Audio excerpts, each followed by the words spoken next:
By the late 2000s, something subtle had begun to shift inside Prince Andrew's household. The routines still existed, the structure still stood, but the sense of forward momentum felt less certain. Former staff describe an environment where the pace remained brisk, yet the direction appeared increasingly fluid, as though the compass points that once guided the Duke's office were drifting.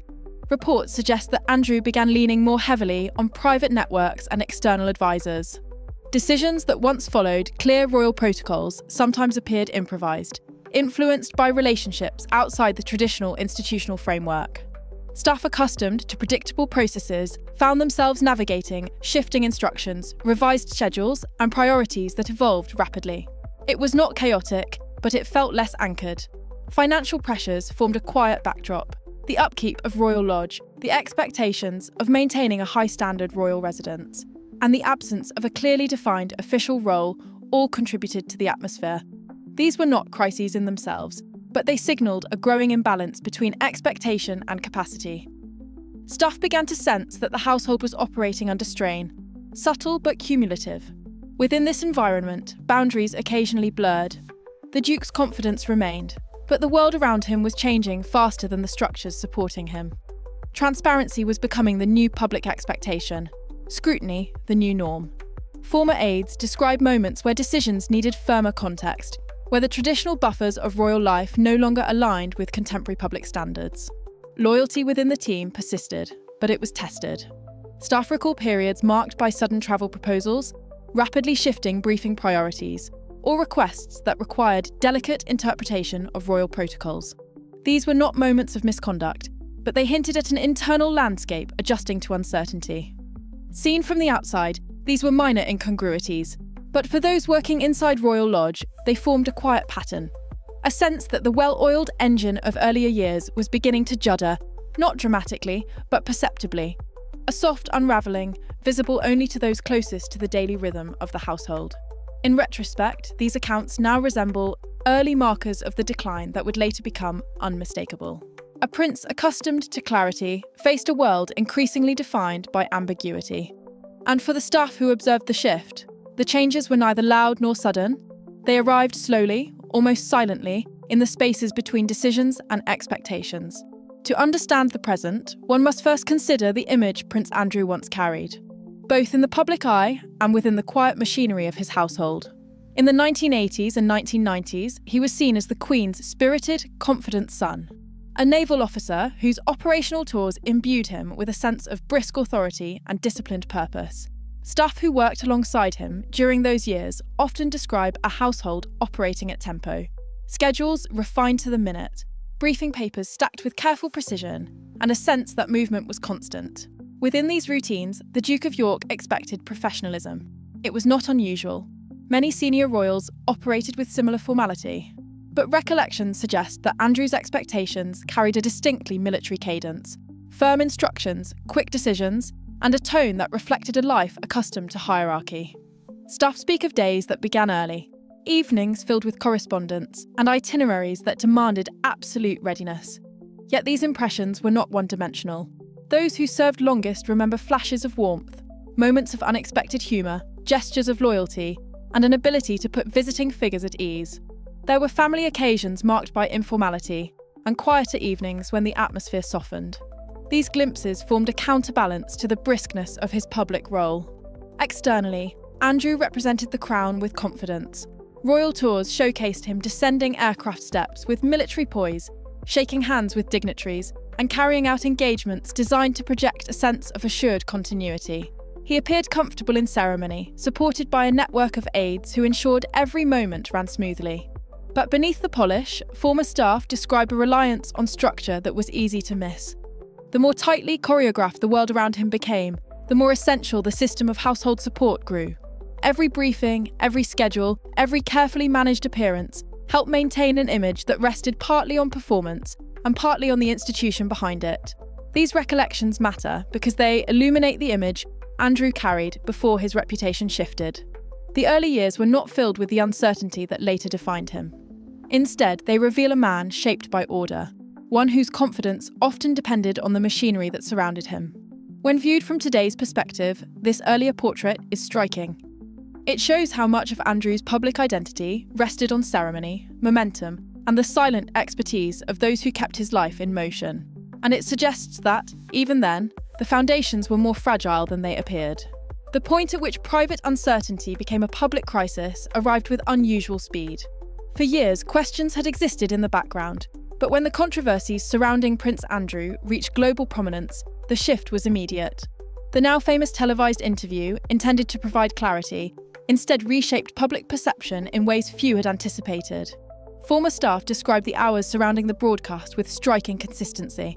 Telephones rang in quick succession, messages circulated rapidly, and the familiar rhythm of household operations gave way to a palpable tension.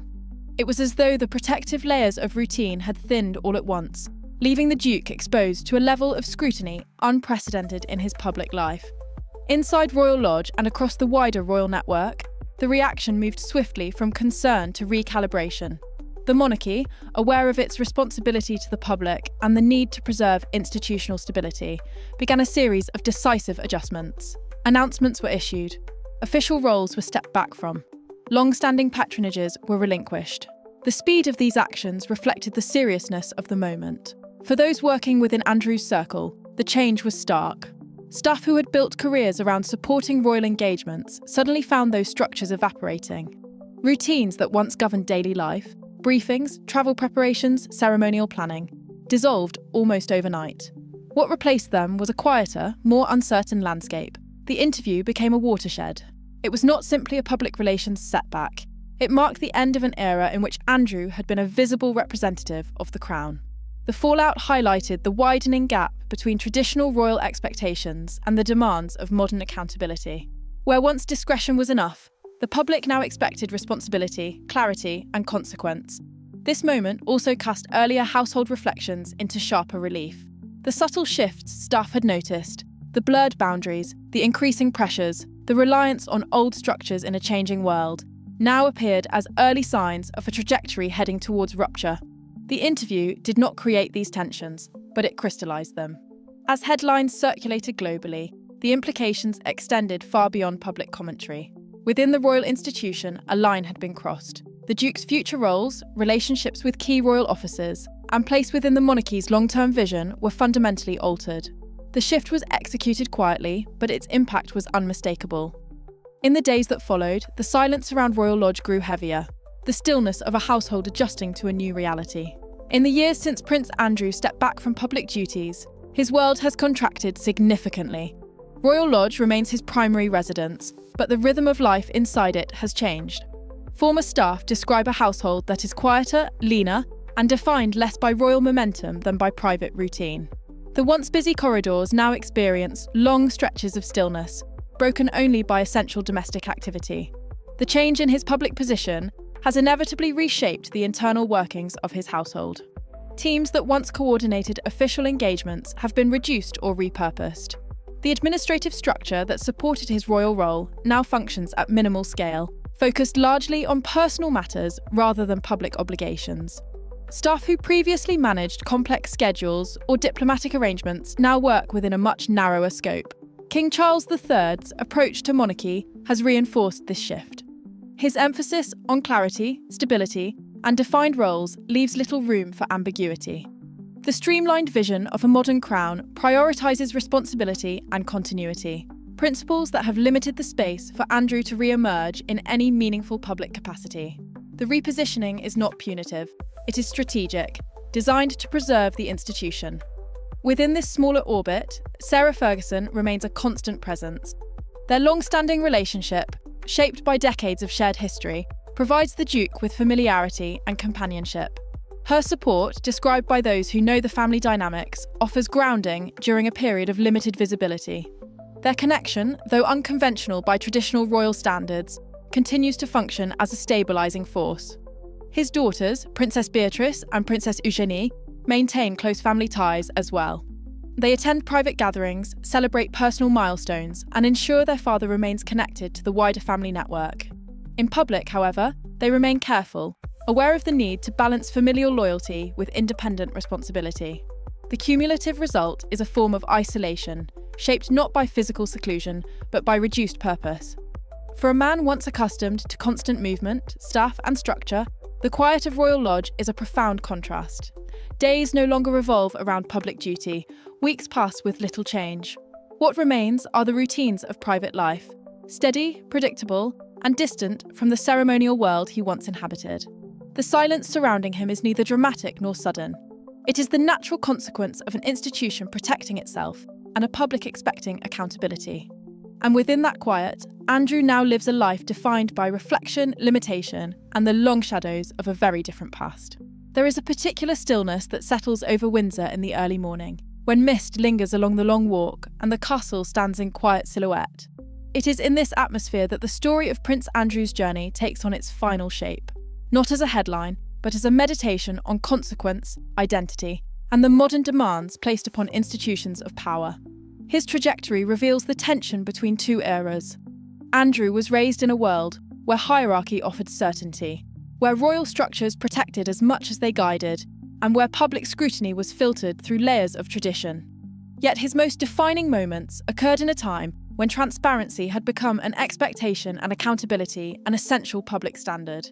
The protections that shaped his early life could not withstand a culture that values clarity over deference.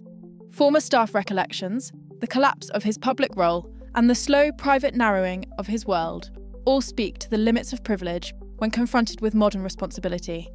They reveal how a life built on structure can falter when the framework itself evolves. And they remind us that even within the House of Windsor, consequence cannot be indefinitely postponed. Today, Andrew occupies a space between remembrance and retreat. He is no longer a central figure within the monarchy, yet not entirely removed from its narrative. His presence is confined to private family life, shaped by loyalty from those closest to him and distance from the institution that once defined him. The broader question his story poses extends beyond personal circumstance. It asks what the monarchy must preserve to remain relevant, and what it must relinquish to maintain public trust.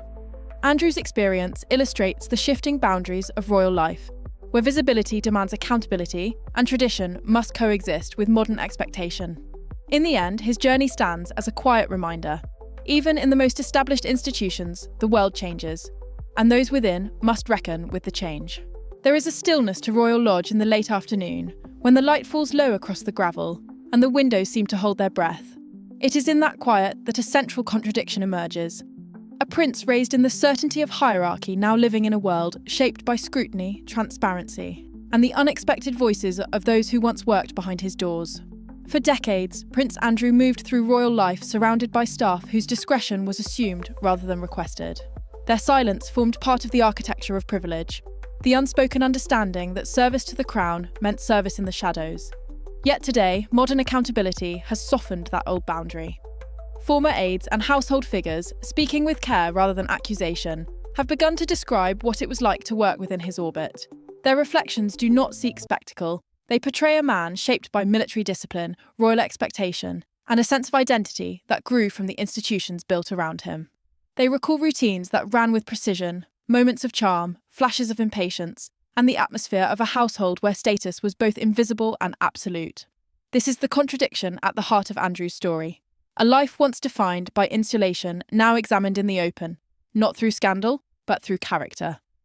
The voices that once remained quiet are now part of a larger public narrative, one that challenges the distance between royal privilege and modern accountability.